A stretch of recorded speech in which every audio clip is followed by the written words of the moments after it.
Pwede nang i-harvest ang bunga ng aking ampalaya.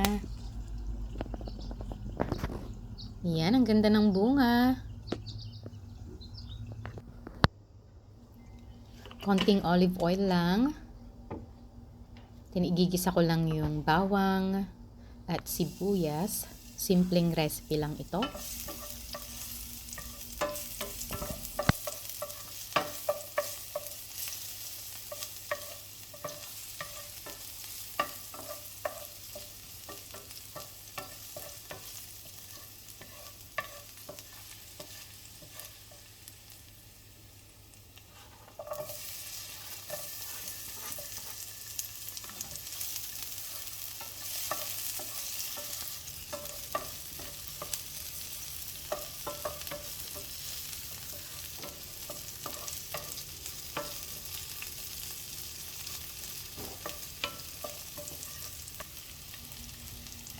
And syempre, dapat may kamatis.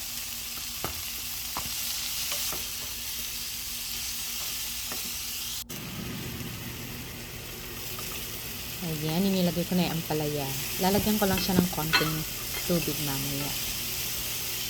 Tapos lalagyan ko lang siya ng konting asin at paminta. And meron ako yung chicken powder na seasoning. Lalagyan ko lang siya. And yun lang.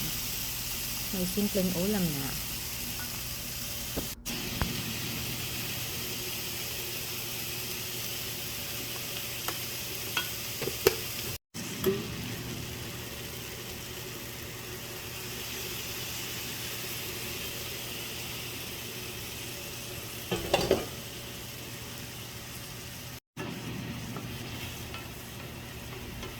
Ganyan lang kasimple ang pagluluto ko sa ampalaya.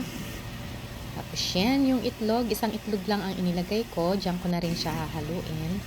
Tapos dadagdagan ko lang siya ng konting seasoning pa.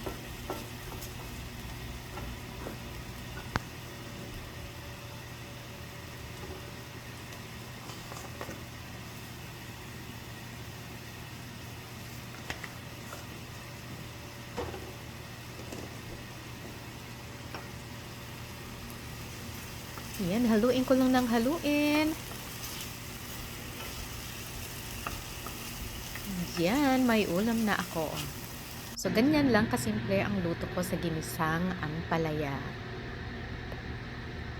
Thank you for watching.